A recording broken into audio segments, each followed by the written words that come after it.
Bienvenue dans un tout nouveau monde. Un monde où la Terre a cessé de tourner sur elle-même. Les nuits y durent 6 mois. La ville de Miami est de nouveau recouverte de neige aujourd'hui. Les journées y durent également 6 mois. La planète brûle sous un soleil impitoyable. L'indice du rayonnement solaire est extrêmement élevé aujourd'hui. Voici un monde où des villes ont été englouties dans les profondeurs des océans et d'autres désertées en raison de la raréfaction de l'air. Un monde promis à un sombre avenir, où ses habitants luttent pour leur survie dans un paysage apocalyptique. Voilà ce qui risquerait de se produire si la planète cessait soudainement de tourner. Parce que sur Terre, un seul changement entraîne de multiples conséquences.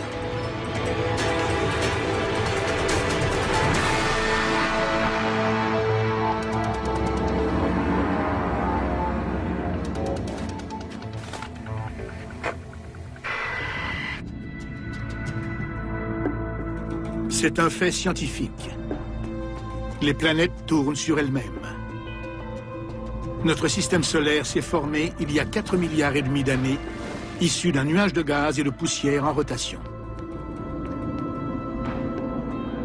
Dès leur formation, les planètes ont perpétué ce mouvement de rotation. Et encore aujourd'hui, elles tournent à peu près au même rythme. À l'équateur, la Terre tourne à plus de 1600 km/h.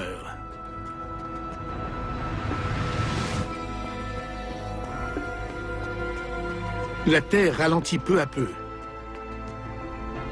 d'environ 2 secondes tous les 100 000 ans. Mais aujourd'hui, nous allons accélérer ce phénomène. D'ici 5 ans, la Terre aura complètement cessé de tourner sur elle-même. Qu'adviendra-t-il de nos océans, de nos continents, de l'air que nous respirons?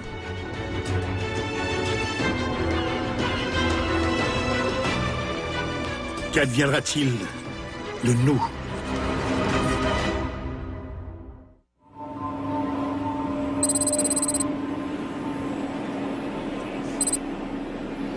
Le premier jour, le changement de vitesse de la rotation de la Terre est à peine perceptible, moins d'1 km/h. Pourtant, les conséquences sont dramatiques. À l'aéroport international de Miami, les premiers signes de perturbation se manifestent. Miami Tower, American 553, just turned on final.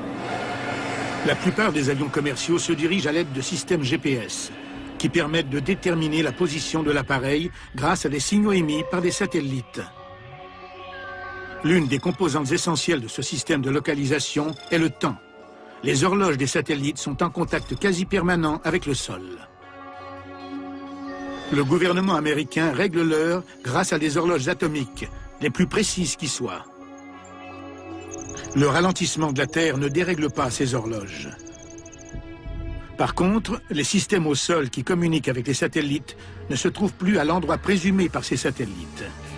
Les systèmes GPS ne s'adaptent pas à un tel changement radical du régime de rotation de la Terre. Ce ralentissement sème le chaos dans un système qui était minutieusement réglé. Les conséquences sont catastrophiques. Les erreurs des ordinateurs font atterrir les avions loin des aéroports. Tower, American 721, aborting approach. Des centaines de milliers de vies sont menacées. Aux 4 coins du monde, les pilotes constatent soudainement que leur équipement de radionavigation est défaillant. Nice one. James, you going in? No, I should be there for 9. À près de 2000 km de Miami, à Chicago, le léger décalage temporel qui paralyse l'aviation demeure imperceptible pour la plupart des gens. Mais en réalité, le ralentissement de la rotation de la Terre a déclenché une réaction en chaîne qu'il est désormais impossible d'enrayer.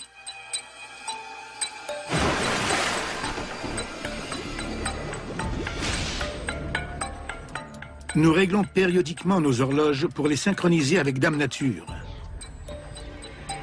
Les jours rallongent, mais le processus est extrêmement lent.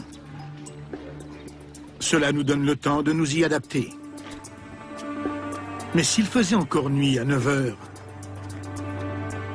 si le soleil brillait à minuit, si notre notion du temps devenait désuète. Les scientifiques ont constaté un ralentissement inattendu de la rotation de la Terre. Certains estiment même qu'elle cessera complètement de tourner d'ici 5 ans. Si tel est le cas, les conséquences seront tragiques. Selon les scientifiques, aucun pays ne serait épargné. Dès la première semaine, les problèmes se multiplient dans les villes du monde entier. Chaque nouveau jour est plus long que le précédent.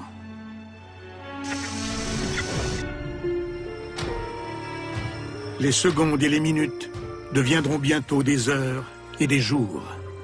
La bourse mondiale d'une valeur de 36 billions de dollars est en chute libre aujourd'hui. Le climat d'incertitude a eu raison de la confiance des investisseurs. Qu'adviendrait-il d'un monde divisé en jours de 24 heures s'ils en comptaient désormais plus de 24?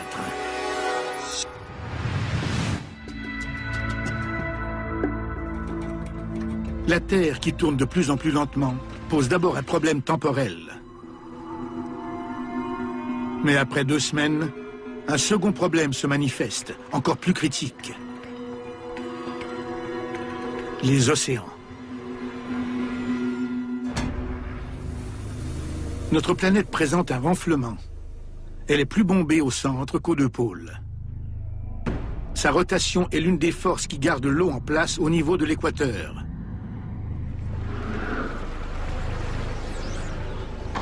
Mais comme la puissance de cette force diminue, les océans se mettent à bouger. Les mers s'écoulent peu à peu de l'équateur en direction des pôles. Plus d'1 milliard de kilomètres cubes d'eau se déplacent.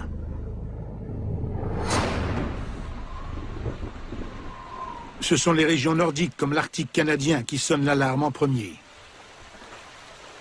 3 mois après le ralentissement de la rotation de la Terre, l'eau déferle sur les rives de l'Arctique, telle une baignoire qui déborde. Le niveau des mers ne cesse de monter et le gouvernement canadien a ordonné l'évacuation complète de l'Arctique.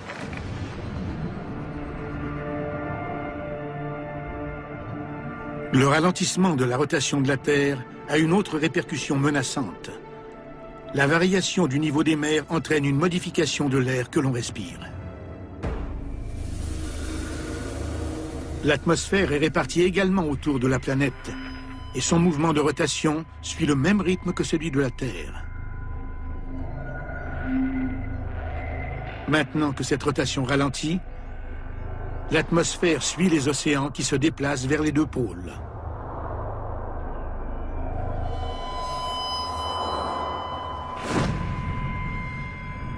Les villes des tropiques sont les premières touchées, dont Rio,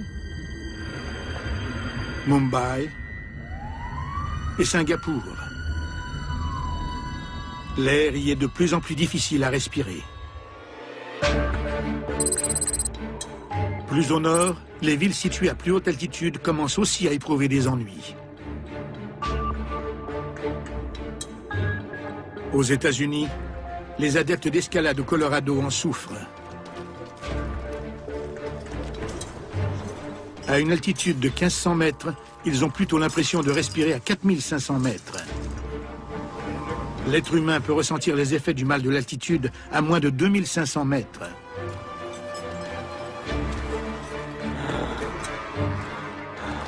Au-dessus de 5000 mètres d'altitude, sa vie est en danger.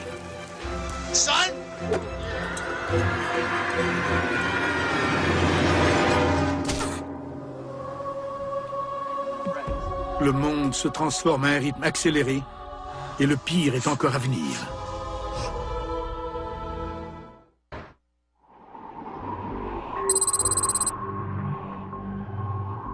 « 4 mois se sont écoulés depuis que s'est amorcé le ralentissement de la rotation de la Terre.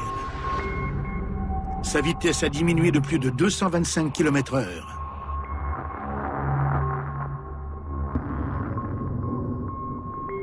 Chaque jour dure près de 28 heures. ce qui se traduit par 2 heures supplémentaires de clarté et 2 heures supplémentaires d'obscurité.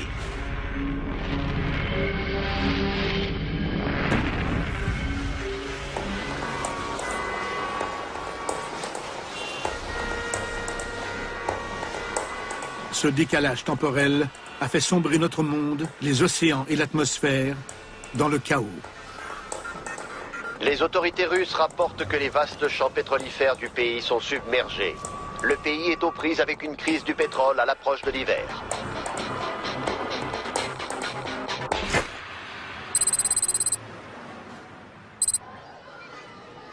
Aux États-Unis, les inondations et la raréfaction de l'air ne font pas encore de victimes. Les gens se débrouillent tant bien que mal. Mais tout à coup, un nouveau fléau meurtrier afflige la Terre entière.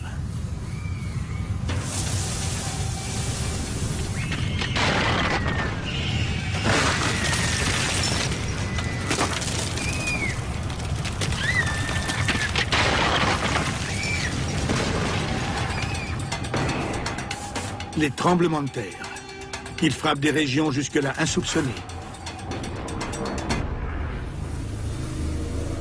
La Terre est constituée de 3 couches. Un noyau fluide, un manteau isolant solide et une croûte extérieure dure. Elles tournent toutes 3 au même rythme. Mais tandis que notre rotation ralentit, chacune des couches ralentit à une vitesse différente, créant ainsi une importante friction. La Terre est littéralement en train de craquer de l'intérieur.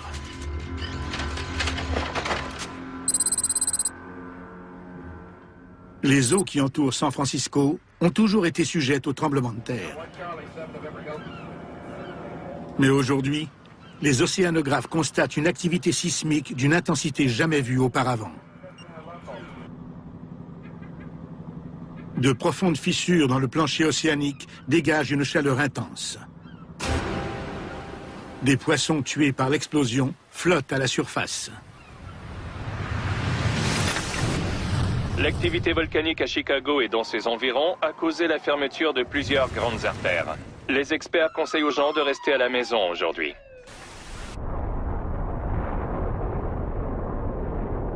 Les désastres géologiques ne sont qu'un des effets dévastateurs du ralentissement de la rotation de la Terre. Les océans en déplacement sont tout aussi menaçants. Une diminution de la force centrifuge signifie que les océans continuent de s'échapper de l'équateur pour se diriger résolument vers les pôles. L'océan Arctique, qui était d'une profondeur d'environ 4500 mètres, atteint désormais plus de 13 000 mètres de profondeur. Toute cette eau vient des océans du Sud et les mers peu profondes comme la Manche s'assèchent à mesure que leur eau s'écoule vers les pôles.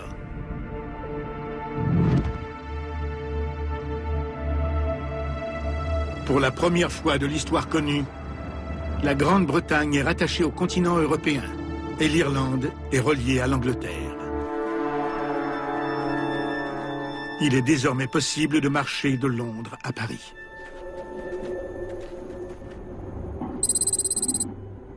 Et ce phénomène ne se produit pas seulement en Europe. Les célèbres plages de Miami se retrouvent à l'intérieur des terres, pendant que les océans déferlent sur les pôles. Cuba et la Floride sont aussi reliés par voie terrestre. Le Mexique s'est étendu du tiers de sa superficie. Et il n'y a pas que l'eau qui se déplace. Plus la rotation de la Terre ralentit, plus la couche atmosphérique rejoint les tiers supérieurs et inférieurs du globe. Ce sont les seuls endroits où l'air est encore respirable. New York, Londres, Toronto sont toujours sans danger. Mais la ville de Mexico et d'autres importantes agglomérations urbaines du Sud sont maintenant condamnés. Leur air est devenu irrespirable.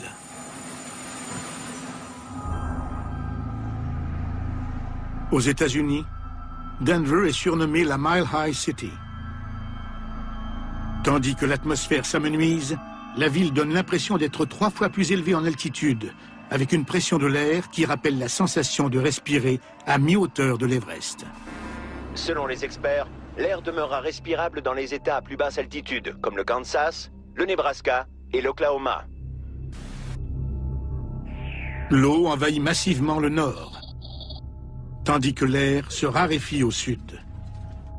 Mais quelques terres habitables subsistent encore au centre de l'Amérique du Nord. These areas are not expected to flood. They are calling this the habitable zone. Demeurer à Denver est une condamnation à mort. Come on, guys, let's go. Les enfants et les aînés en ressentent déjà les effets néfastes. You okay? Bientôt, l'air sera mortel pour tout le monde. Le gouvernement américain recommande l'évacuation de 25 millions de personnes dans certaines régions du sud-ouest. La rotation ralentie de la planète provoque de dangereuses frictions entre les couches externes de la Terre et son noyau fluide interne. Volcans et tremblements de terre ont détruit les routes et les voies ferrées. Plusieurs autoroutes sont fermées à travers le pays et ceux qui voyagent en voiture doivent savoir que les routes ne sont pas sécuritaires.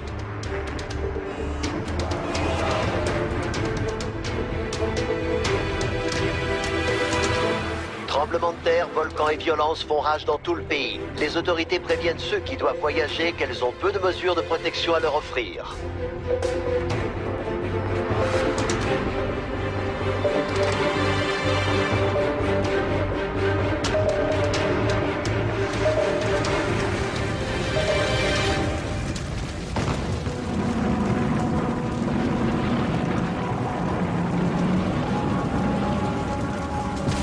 Ceux qui risquent leur vie pour gagner des parties du pays encore habitables sont témoins des perturbations géologiques qui découlent du ralentissement de la rotation de la Terre.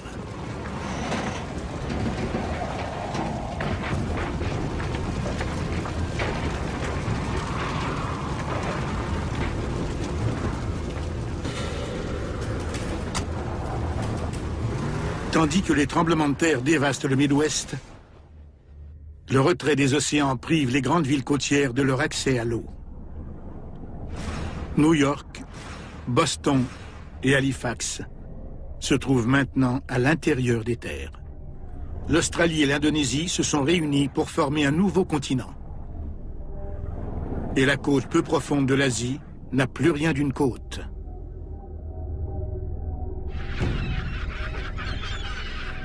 En l'espace de 4 mois, Hong Kong et d'autres ports importants sont asséchés.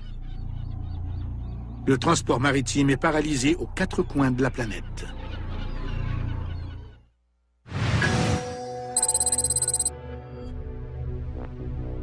Il s'est écoulé à peine 1 an depuis que la rotation de la Terre a commencé à ralentir. Sa vitesse a maintenant diminué de plus de 340 km/h. Et le visage de la planète ne cesse de changer. Les eaux se déplacent toujours. Il y a 1 an, on franchissait la distance entre l'Angleterre et la France à pied.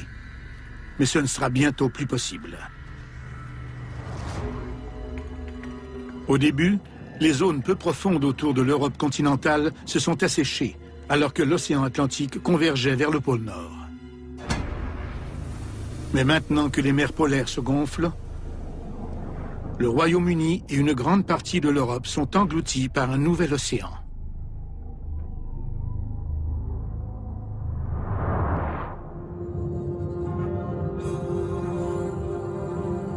Londres a disparu. Berlin a disparu. Et Moscou aussi. Ces villes européennes historiques se retrouvent au fond d'une nouvelle mer. Des centaines de millions de personnes vivaient ici. Le Grand Nord canadien a également disparu. Il repose entièrement sous l'eau. Les métropoles du pays ont résisté. Toronto, Vancouver et Montréal. Mais les vastes océans sont toujours en mouvement.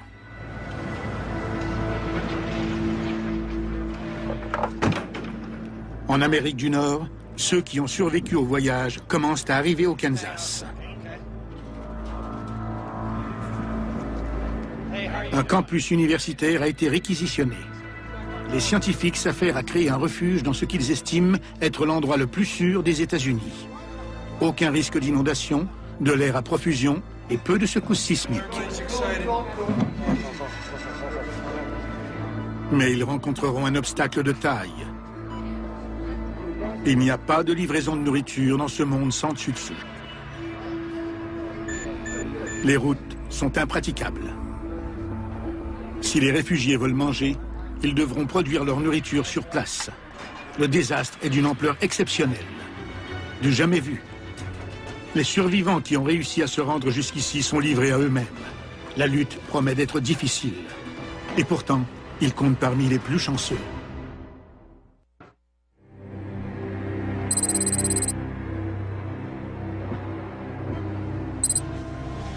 Il n'aura fallu que 2 ans et demi pour que la rotation de la Terre ralentisse à 320 km/h.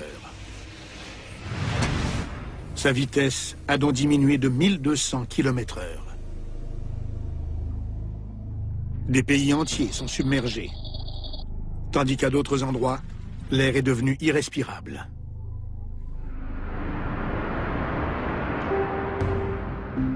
Les survivants subissent une autre conséquence dévastatrice de ce ralentissement.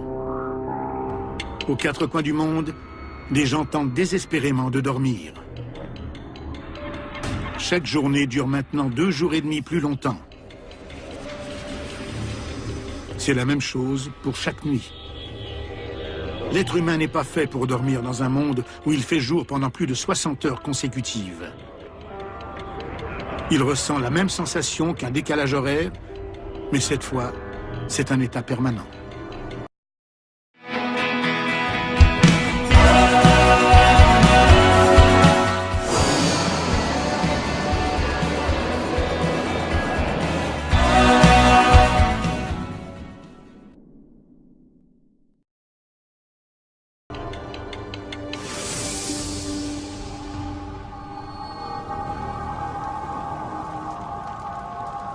Les gens qui vivent dans les villes qui n'ont pas été submergées et où l'air est encore respirable souffrent cruellement de ce manque de sommeil chronique.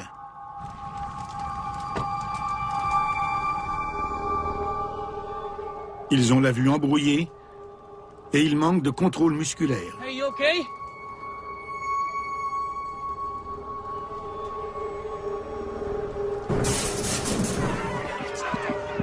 Il s'agit d'un état que connaissent bien les astronautes, les sous-mariniers et les explorateurs de l'Arctique. La fatigue engourdit le cerveau et la perception du monde s'en trouve altérée.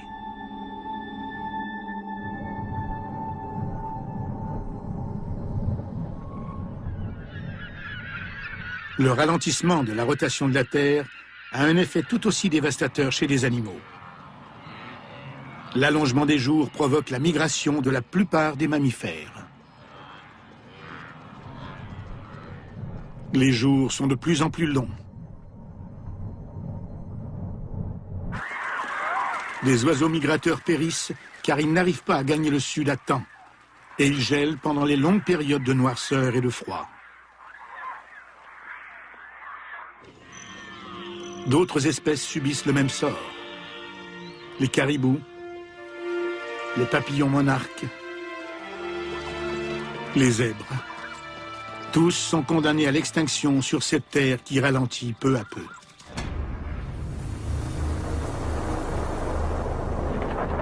Tandis que les océans poursuivent leur chemin vers les pôles, un nouveau supercontinent se forme aux latitudes moyennes de la Terre. Un groupe d'océanographes de San Francisco est déterminé à se rendre là-bas. Ces survivants veulent repartir à zéro sur ce qui était autrefois le plancher océanique. Leurs chances de survie sont meilleures que dans les grandes villes. Il s'agit d'une décision dictée par le désespoir. Mais sur cette planète en péril, rares sont les options sûres. En l'espace de 2 ans et demi, la vie sur une planète au ralenti est complètement bouleversée. Et le pire est encore à venir. 4 ans se sont écoulés depuis que la Terre a commencé à ralentir graduellement. Aujourd'hui, elle tourne à 60 km/h. Le soleil brille maintenant pendant 13 jours consécutifs, suivi de 13 jours d'obscurité. L'époque des 4 saisons est bel et bien révolue. Le climat se définit désormais par des cycles de clarté et de chaleur, et de noirceur et de froid. Au cours de ces interminables nuits, la température chute à moins 55 degrés Celsius. Les humains ont beaucoup de mal à s'y adapter.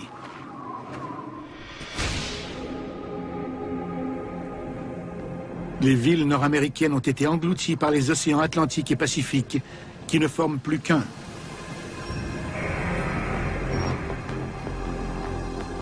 Toronto,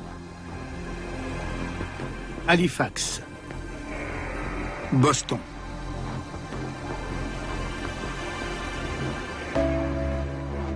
Des millions de personnes ont péri aux États-Unis et au Canada. Le nouvel océan n'épargne pas New York, qui est également englouti. Mais ici, la profondeur de l'eau ne dépasse pas 100 mètres. Les gratte-ciels de la ville ne sont qu'à demi submergés.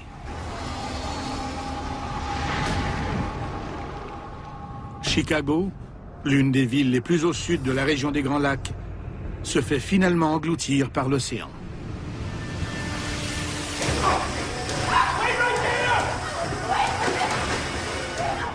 Ceux qui étaient restés fuient maintenant la ville dans un climat de panique généralisé.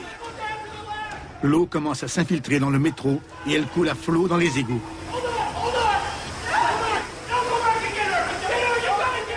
Bientôt, la ville entière sera submergée.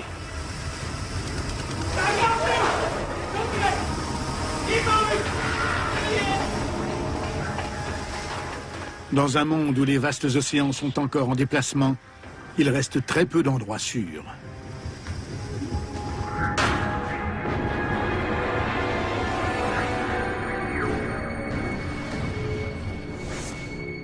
L'Afrique, l'Australie et l'Amérique du Sud sont inhabitables en raison de la raréfaction de l'air.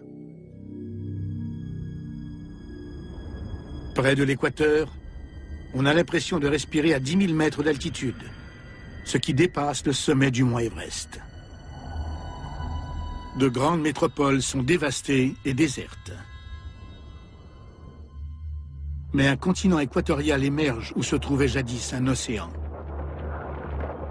Et l'air est suffisamment dense pour respirer dans certaines zones de ce supercontinent.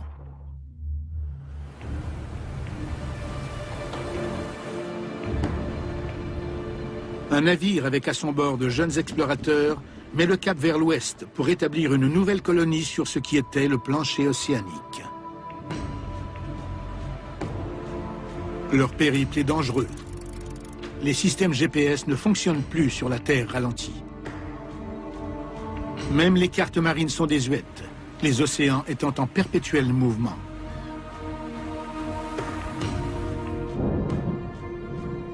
Dans ce monde sauvage et changeant, le temps est de plus en plus imprévisible.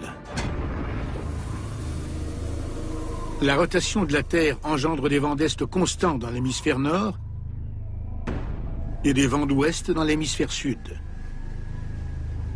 Voilà ce qu'on appelle l'effet de Coriolis.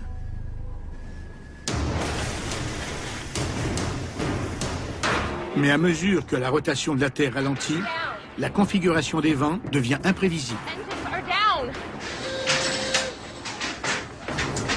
De nouveaux anticyclones se forment et balaient la planète. Des tempêtes déchaînées s'abattent sur les océans. Elles peuvent durer des semaines.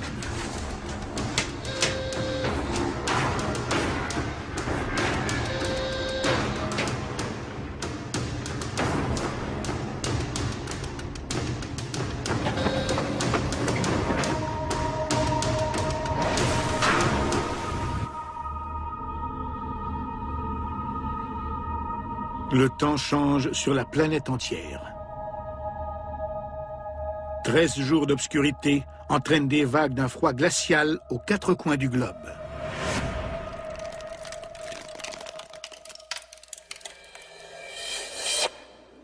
La ville de Miami est de nouveau recouverte de neige aujourd'hui, alors qu'une autre tempête nocturne souffle sur le pays. On s'attend à ce que le blizzard dure 12 jours, jusqu'à ce que le soleil se lève. Les villes comme Miami ne sont pas outillées pour s'adapter à de telles conditions hivernales. Plusieurs maisons n'ont pas de système de chauffage. Voilà un autre coup dur pour des villes déjà fragilisées.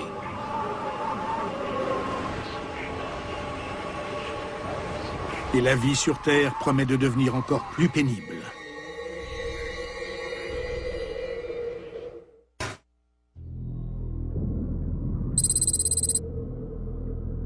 Quatre ans et demi se sont écoulés depuis que la rotation de la Terre a commencé à ralentir. Auparavant, elle tournait à une vitesse de 1600 km/h. Désormais, c'est à peine si elle tourne. Le soleil brille pendant 16 jours consécutifs. Tandis que la rotation ralentissait graduellement, les océans se sont déplacés vers les pôles. 2 nouveaux océans se sont formés.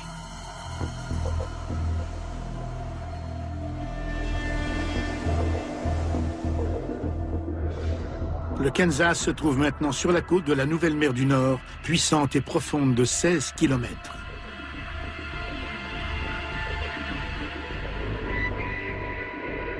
Seulement 800 000 km² des États-Unis sont désormais habitables. Moins d'un dixième de l'ancienne superficie du pays. Les colons se sont créés des installations pour cultiver leurs aliments tout en se protégeant des variations extrêmes de température, qui passent de la chaleur accablante au froid sibérien.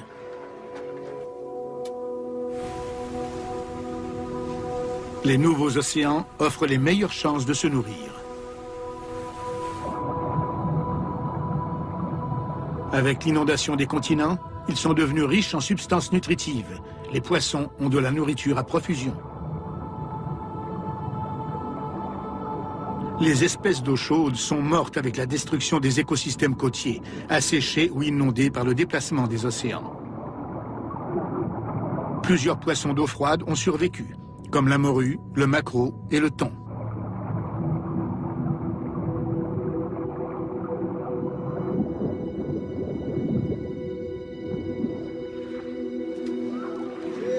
Des hommes et des femmes qui avaient vécu de l'agriculture se mettent à la pêche, là où un nouvel océan recouvre les plaines du Midwest.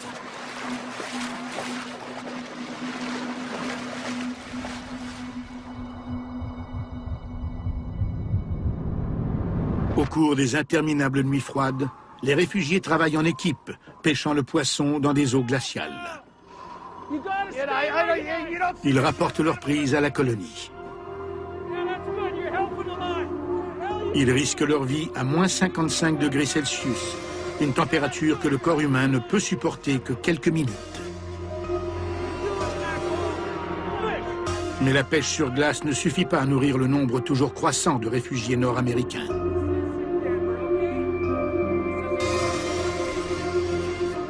L'heure est grave. Tandis que la rotation de la Terre continue de ralentir, la neige cesse sans fin de tomber.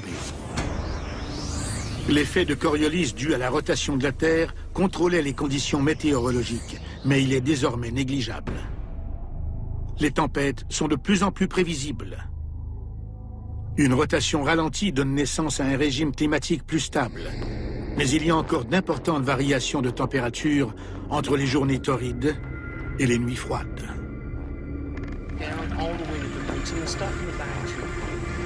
Ces conditions météorologiques plus stables se traduisent par une diminution des précipitations. La pluie tombe surtout au large, sur les océans. Il n'y a plus suffisamment de vent pour pousser les tempêtes à l'intérieur des terres. La pluie occasionnelle qui tombe sur la colonie du Kansas est emmagasinée en prévision des longues périodes de sécheresse. La situation est désespérée.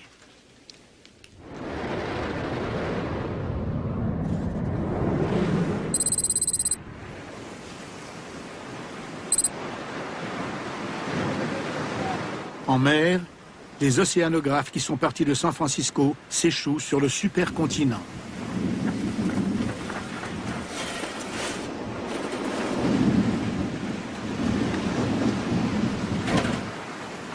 Ils passent le plancher océanique au peigne fin pour trouver de quoi survivre.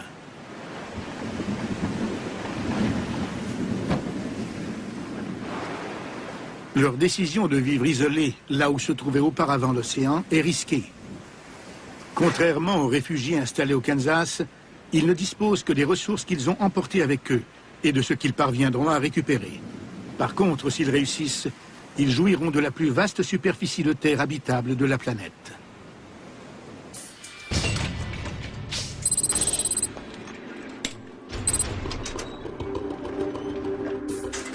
Ceux qui ont choisi de rester dans les villes non submergées comme Miami subissent les plus rudes épreuves.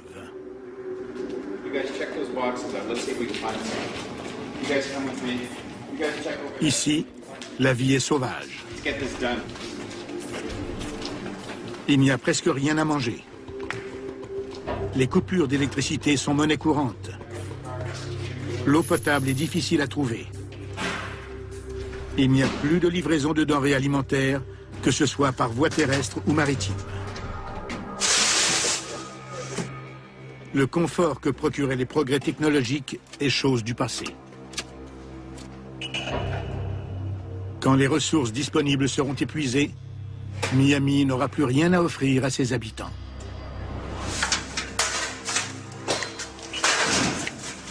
Le temps joue contre eux.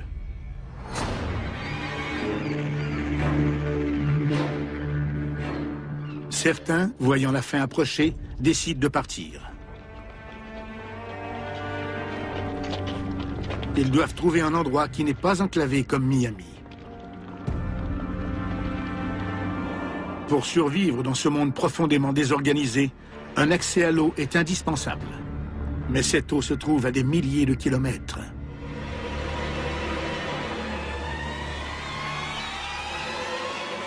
Les océans sont l'une des dernières sources de protéines animales de la planète.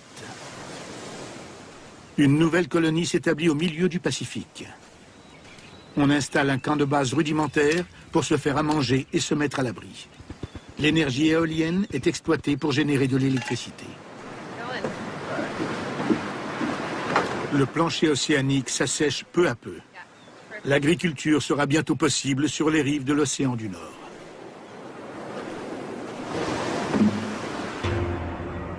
Mais à la nuit tombée, le climat hostile menace la survie des colons.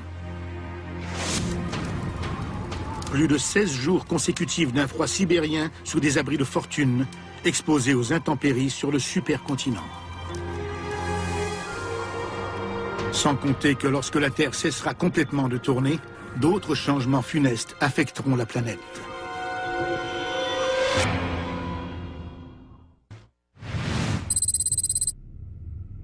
Cinq ans après avoir commencé à ralentir, la Terre cesse complètement de tourner. Les océans, l'atmosphère et le climat ne connaissent plus de fluctuations. Un supercontinent entoure le centre de la planète. Deux vastes océans partent des pôles jusqu'aux latitudes moyennes. Toutes les terres à proximité de l'équateur sont privées d'air. Plus de la moitié du nouveau continent est inhabitable, étant trop élevé au-dessus du niveau de la mer. La Terre ne tourne plus sur elle-même, mais elle est toujours en orbite autour du Soleil. À partir de maintenant, il fera jour pendant la moitié de l'année et nuit pendant l'autre moitié, quand le Soleil se trouvera de l'autre côté de la Terre. Le concept de jour et de nuit tel qu'on l'a connu est dépassé. Maintenant, c'est un rythme annuel. 6 mois de clarté et de soleil, suivis de 6 mois d'obscurité et d'ombre.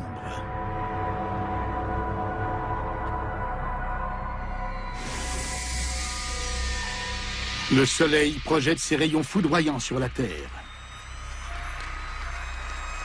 Dans les zones situées directement sous sa lumière éblouissante, les températures atteignent 55 degrés Celsius. Tout ce qui se trouve sur son passage est balayé par des vents violents.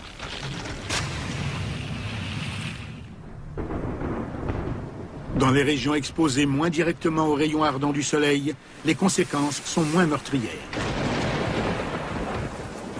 Sur le nouveau supercontinent près d'Hawaï, il pleut à torrents pendant 1 mois. Pendant qu'un ouragan provoque des tempêtes à des milliers de kilomètres plus loin. Cette pluie torrentielle fournit suffisamment d'eau pour le reste de l'année. Mais tous n'ont pas cette chance. Ceux qui ont cherché refuge au Kansas se trouvent à des milliers de kilomètres au nord des rayons brûlants du Soleil.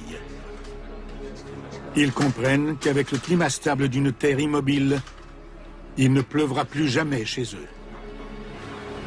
Les colons ne peuvent pas dessaler l'eau de l'océan en raison de l'effondrement du système électrique.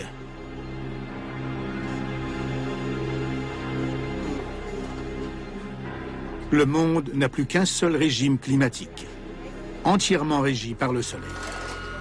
Il n'y a plus de vent et plus de système de pression.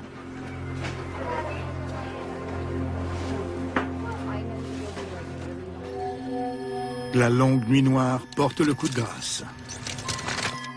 La température nocturne plonge sous la barre des moins 55 degrés Celsius, soit près de 20 degrés plus froid que l'hiver arctique moyen. Les nouveaux océans polaires gèlent et demeurent gelés à l'année. Sur une terre immobile, les habitants du Kansas sont condamnés. La colonie établie au milieu du Pacifique se trouve à 1700 km de la trajectoire du Soleil. Ils peuvent pêcher sans avoir à casser la glace.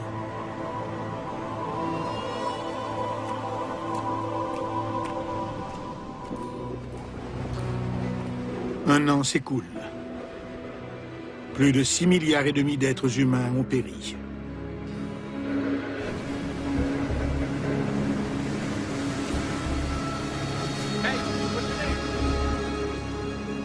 Quelques rares survivants parviennent à gagner l'un des derniers endroits sur Terre où il est encore possible de respirer et de survivre au climat.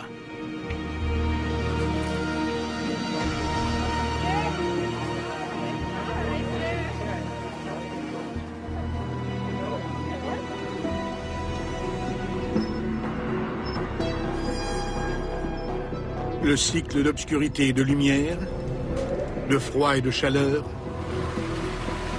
d'humidité et de sécheresse se répétera jusqu'à la fin des temps. Le soudain ralentissement de la rotation de la Terre a reconfiguré la planète entière. Évidemment, ça ne se produira jamais ainsi. Mais cette simulation nous fait prendre conscience de l'équilibre précaire qui préserve notre planète. 75% des Américains croient aux phénomènes inexpliqués et la moitié d'entre eux affirment avoir expérimenté le paranormal. Vous seriez surpris de savoir qui. Fantôme chez les stars, dans un instant, à Canal D.